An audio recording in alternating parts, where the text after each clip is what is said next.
नमस्कार सांग माने जय जगन्नाथ श्रेयांशी कुकिंग वर्ल्ड को आपण मानकु बहुत बहुत स्वागत। आज आसतु आमे बनैबा ओडिया घरर प्रिय खाद्य साग तरकारी। तापे मु कोसिला साग किछि छोट छोट करी काटी रखिछि लाली कोसिला। तापे किछि छोट छोट करी आलू नेइछि, किछि सारू भाजी की बढी किछि नेइछि, आ गोटे बैगण को छोट छोट करी काटी रखिछि। आ मसला पई आमे नेइछे गोटे चम्मच कला सोरिष नेइछि, गोटे चम्मच जीरा, किछि रसुण, गोटे छोट पियाज, किछि नड़िया कोरा गोटे चम्मच, आउ दुईटा सुखिला लंका। प्रथमे आको भल करी ग्राइंडिंग कर दबा, तापरे प्रस्तुति प्रणाली को जिबा। एबे गैस ऑन करी हमें गोटे कढ़ई बसे देछे, 2 चम्मच सोरिष तेल एबे दे दबा।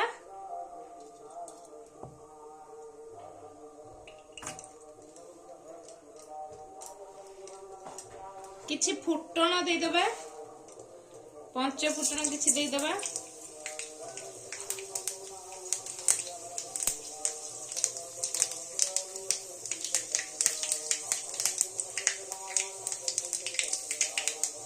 तापरे हमें सारू आलू को तापरे पके दबा।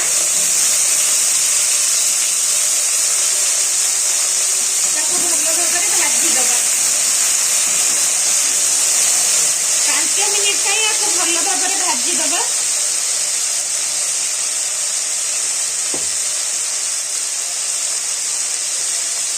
टिके हळदी, अल्प टिके हळदी आ स्वाद अनुसार लुण देकी आपको 5 मिनिट में भल भाव भाजी दबा।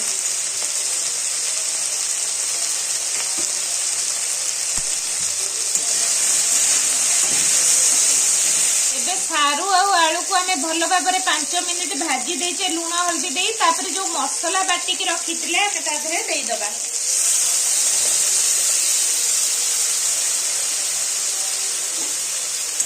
ताको भल भाव मिसई दबा।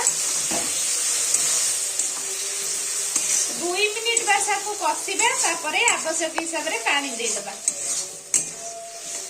सोरिष मसला को बेसी कसिबेनी नले पिता हे जिवो। एबे हमें 2 मिनिट मसला को कसी देचे। एबे हमें साग तरकारी करिबा, तो आवश्यक हिसाब रे पानी दे दबा सिझिबा पई आलू सारू। हम पानी दे देचे, याकू एबे घोड़े की आलू और सारू मसला सहित सिझिबा पई ताको 10 मिनिट छाड़ी दबा। तापरे हमें फुटी आसिले हमें बैगण पकेबा। एबे हमर मसला भलो भाबरे फुटी आसिलानी। एबे बैगण को हमें काटी की रखितिले मसला रे दे दबा।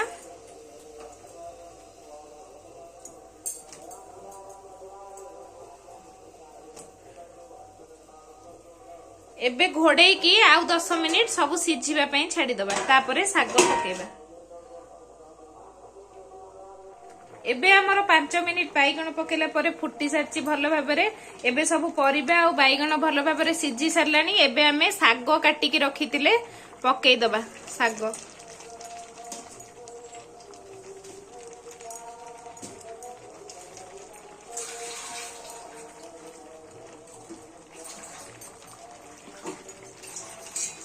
भलो भाबरे मिक्स कर दबा।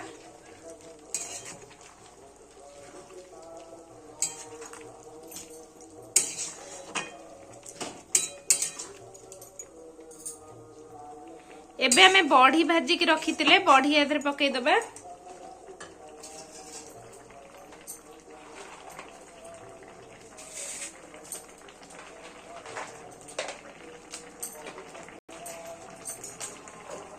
एबे आउ 5 मिनिट आकु कवर करिकी सिझिबा पई छाड़ दबा। एबे हमरो साग पकेइला परे 5 मिनिट भलो भाबरे फुटी जाईची। साग तरकारीटी पूरा रेडी हे जाईची। एबे गैस रो फ्लेम को ऑफ करी दबा।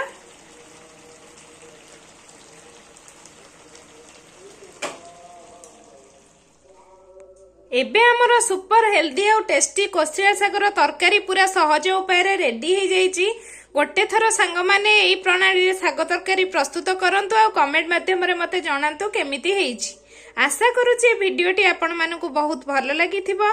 जदि भलो लागि थाए प्लीज लाइक शेयर और सब्सक्राइब करबा को केबे हेले भूलिबिनी।